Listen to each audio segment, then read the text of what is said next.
guys, what is up? We're back with another week of Shoshimin series.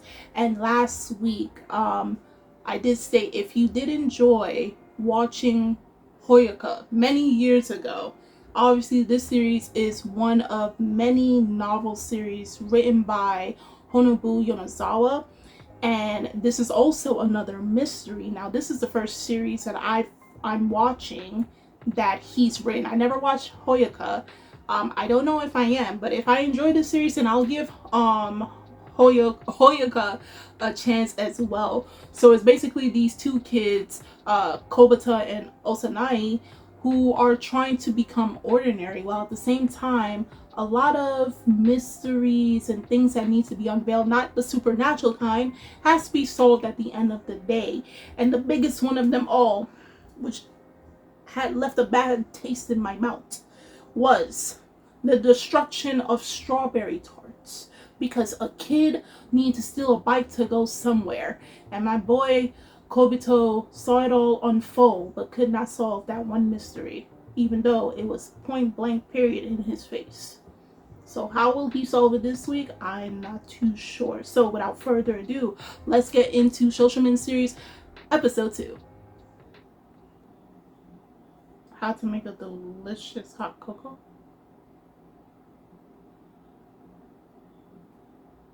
Hold on, so we're not gonna solve the mystery of getting back your bike and the person who destroyed the strawberry tarts? Oh no.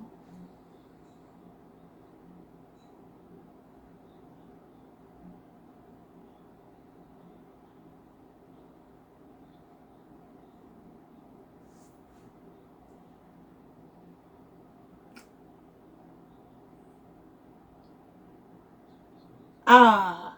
Oh, it was her bike. Damn.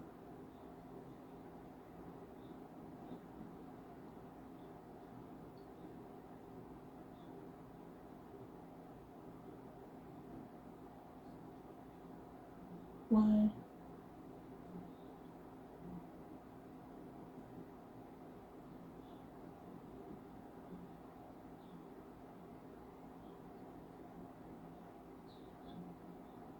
Did somebody report it to the guidance counselor? Oh.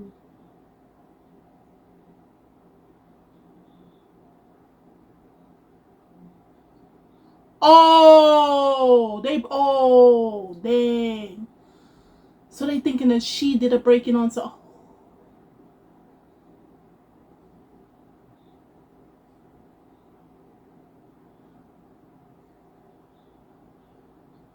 Oh, wow.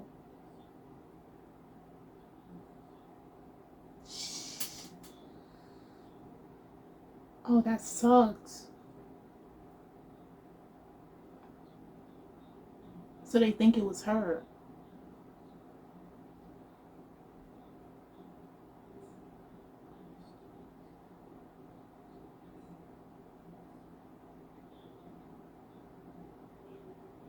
But my thing is, why you're scolding her for getting her bag stolen? Like, she wasn't there. He was, but she wasn't there when it happened.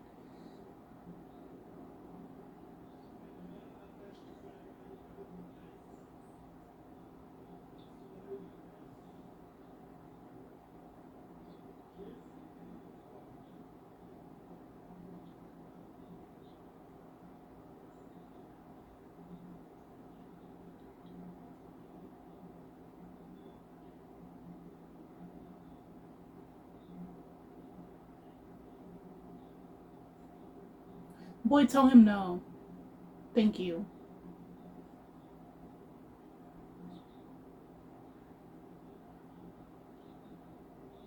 Boy, you could have told him no.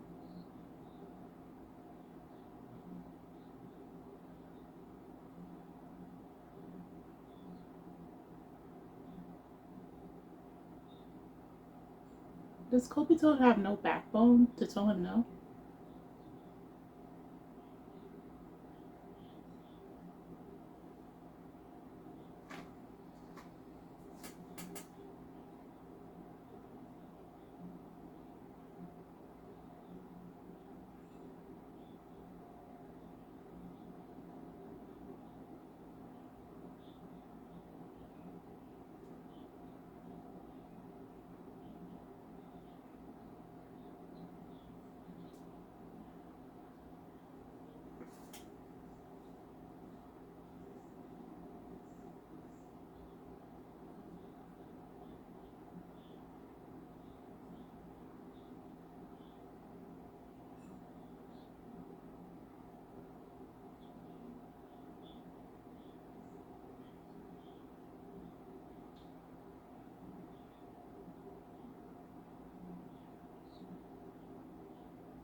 Oh boy, you got no balance holding them?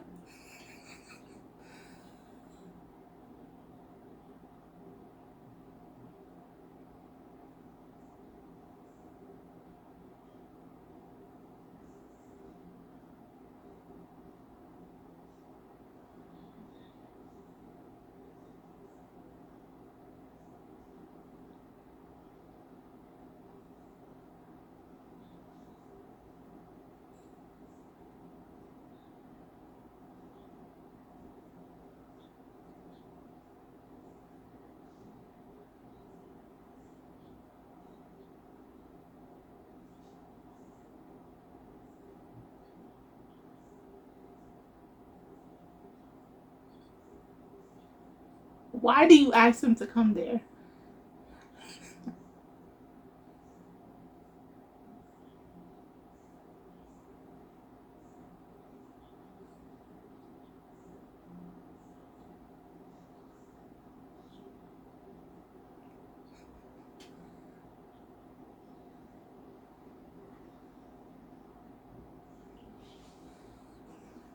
So we're just here talking about how to make hot cocoa.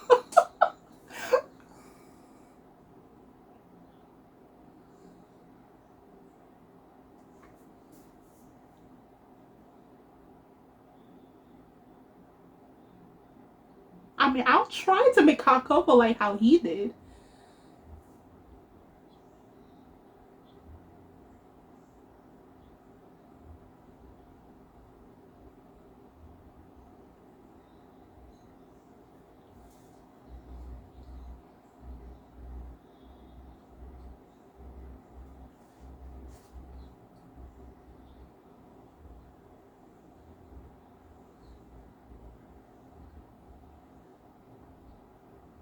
Right.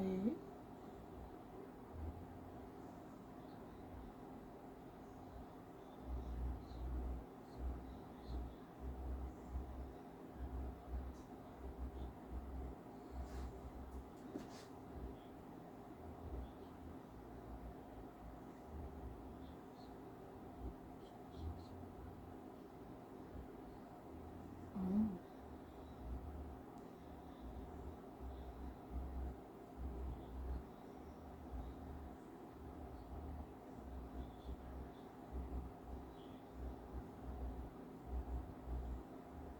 Was he more hot headed before?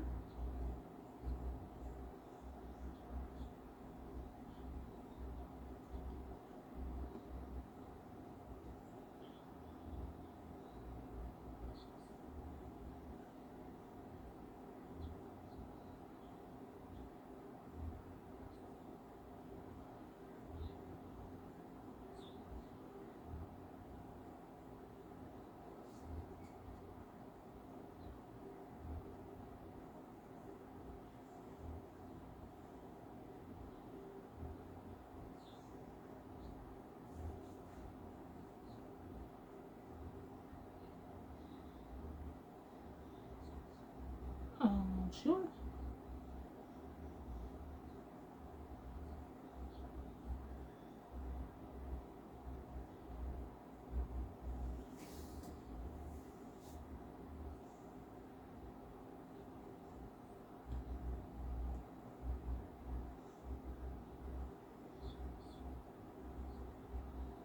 So he was the type to be argumentative.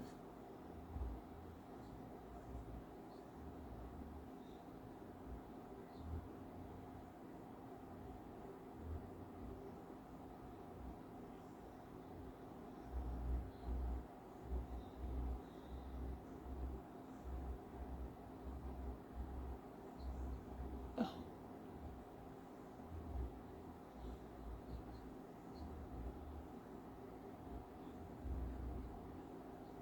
Mm.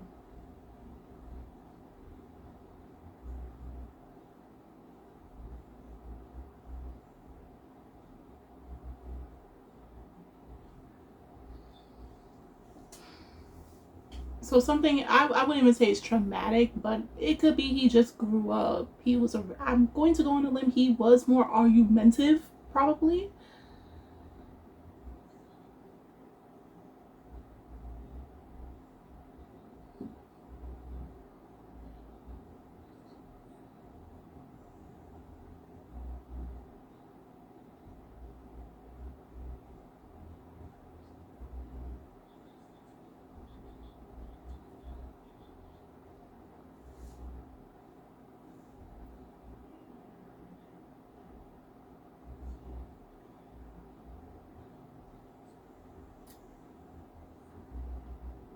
Okay. So just clean the spoon.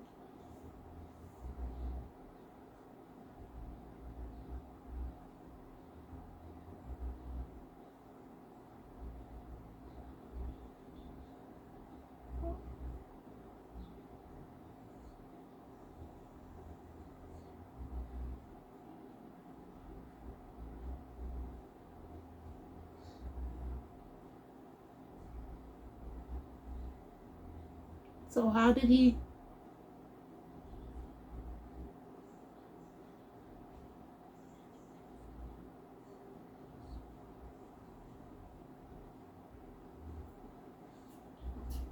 We're gonna retrace how he made hot cocoa without messing up the sink. Like it's possible.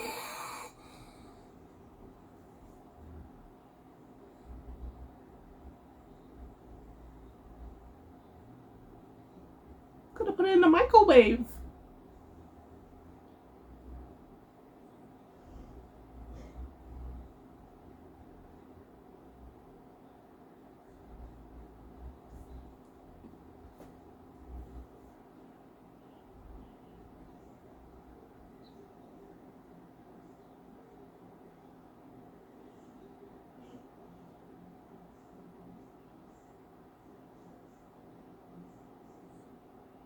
Cause, bruh, you.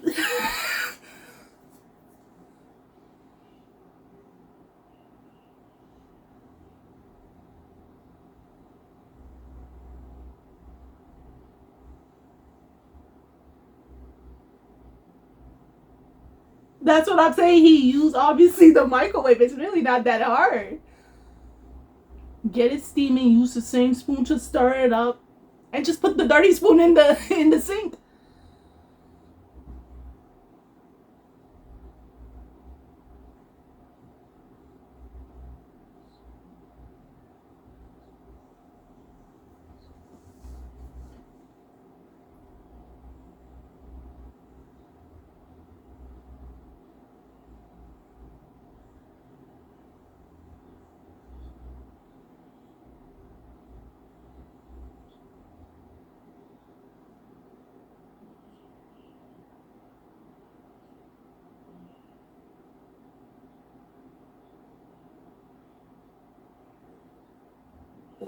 Or he gonna put all three.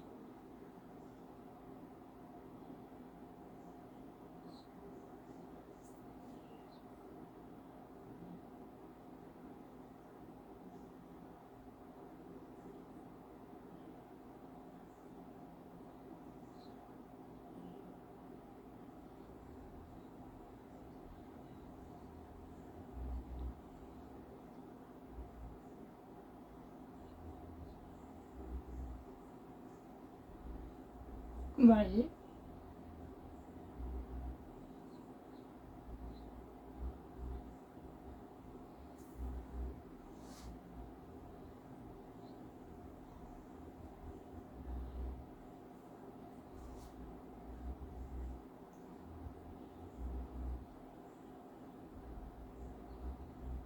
I'm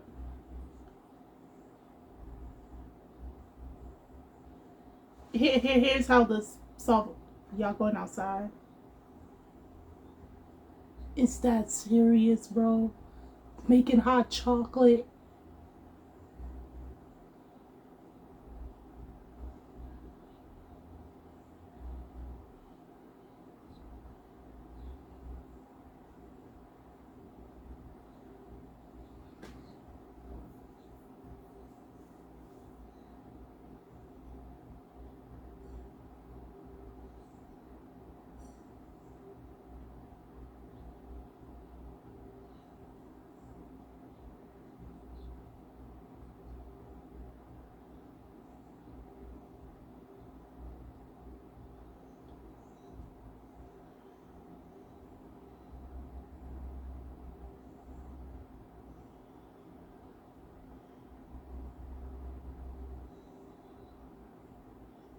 And then put it back into. That's what I was thinking, bro. Because it's really not that serious. We're really trying to solve the mystery of how do you make such perfect hot chocolate.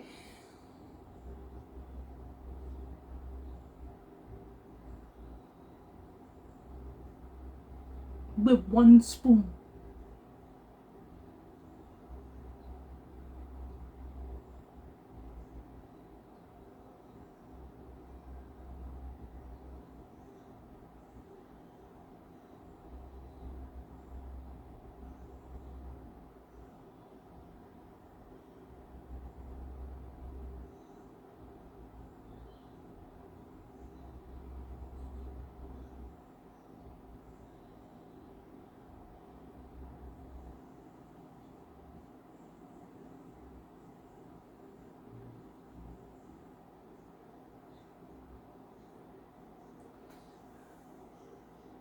Then put it back into the microwave.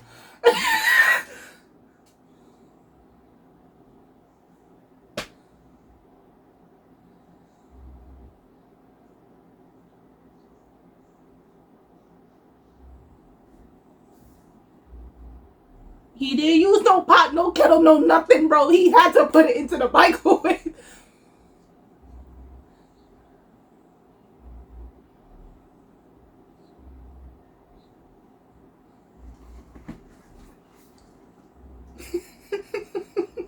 I'm sorry, this is getting me mad.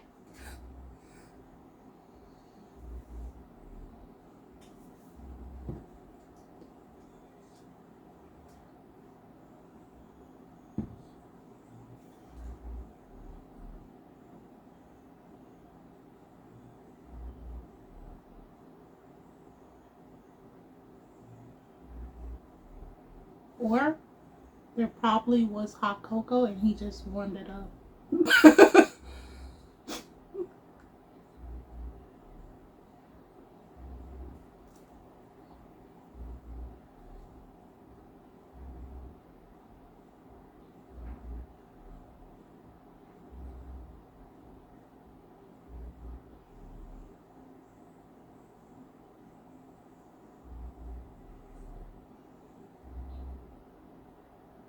It was hot cocoa up in there, bro.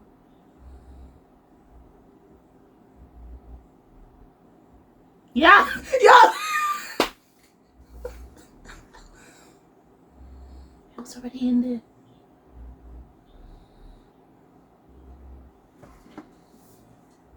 You can do that.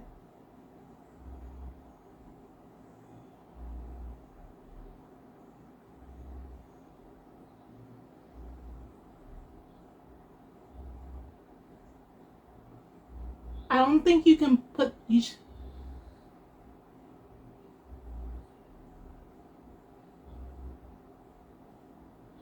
Yo, your mouth, my boy, your mouth, bro. Wipe your mouth. Wipe your mouth. Man devoured that cake. No.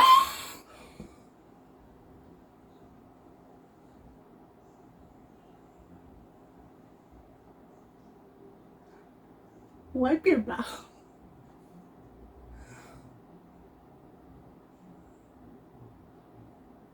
Please wipe your mouth.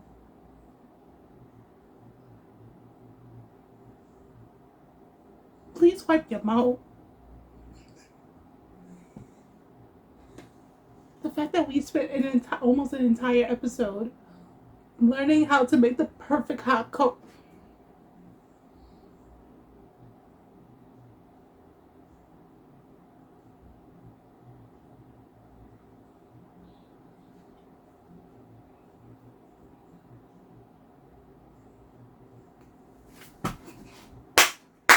Y'all love this. I love it. It's the same deal. I will lick the chocolate. No, I love him, bro. I love him.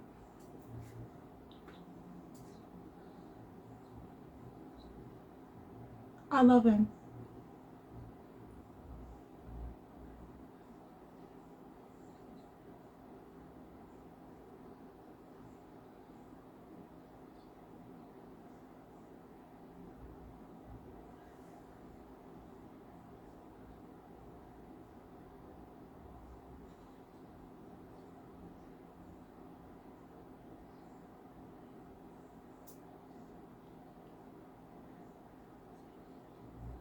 Did you?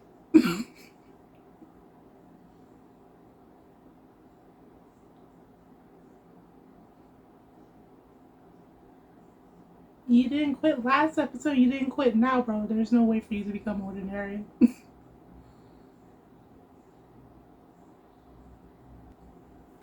I still can't get over the fact that we really spent an entire episode figuring out how did Kengo make this delicious cup of hot cocoa. I was either like, he must already had a batch inside the fridge made because everything had to go into the microwave. He didn't use no pot. He didn't use no kettle. He didn't have to clean nothing up. Bro just hotted up the carton of milk. I'm gonna try his method, but I'm going to do it with like either oat milk or almond milk because I can't drink. I'm not lactose intolerant, but I've hated cow's milk since I was a baby. Like, you cannot get me to drink that. And if I did, you know what's funny? Oh wow, little thing.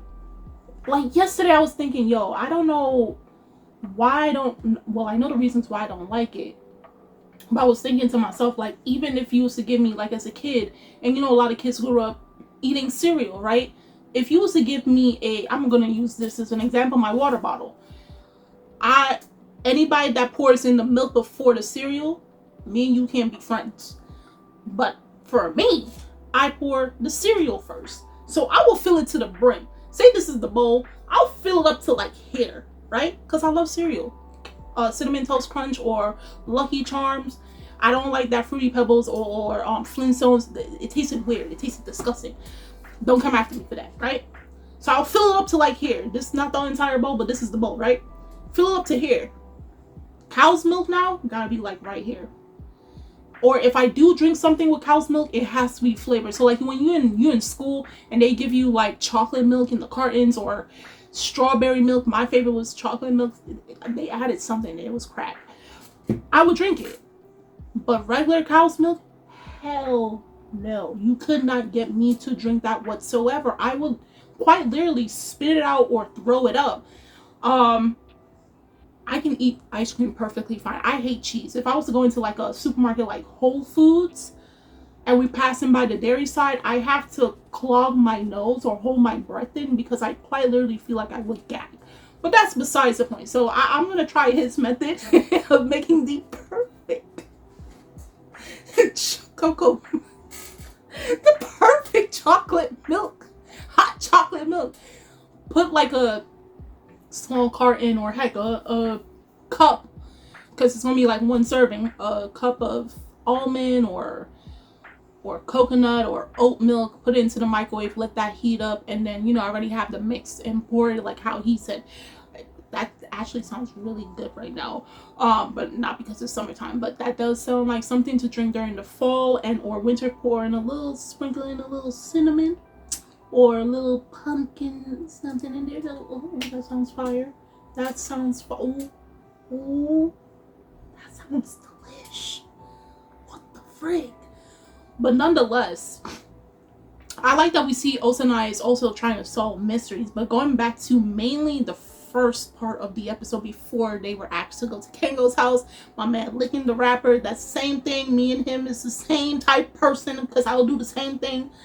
But the fact that they found the bike at some break-in, and because her license plate or her license permit was on there and they were able to track her back, I didn't like the fact that these guidance counselors and teachers and stuff are blaming her for getting her bike stolen. First and foremost, it's not like she knew automatically, because as we clearly saw in last episode, she was busy buying whatever she's going to buy. So by the time they went outside, the guy already flinged the strawberry tarts, still mad about that, and he took the bike. Now, if anything, I'm kind of more, and I know probably some people may say give Kobito, a chance, but the thing is, he was hearing the conversation. And I know probably he's trying to not play detective, but I don't think in that moment he was supposed to play detective. He was hearing them talking. And he knew the bike was outside. My thing is, instead of standing there looking at some magazines, you should have instantly went out there. Even if it means getting into some scrapple, so be it. You know your bike probably was one of the few bikes out there, so you should have went out there and watch over the bike. because he heard what happened. And the thing is, he did not tell Osanai in this episode that, I heard these guys talking.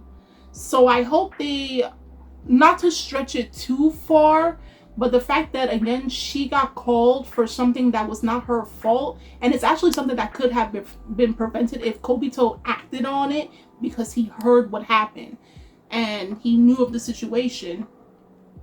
I don't think Osanai would have got flake for it, because she did got flake, and so to make herself feel better, she decided to go shopping. And I think Kobito owes her somewhat of an apology.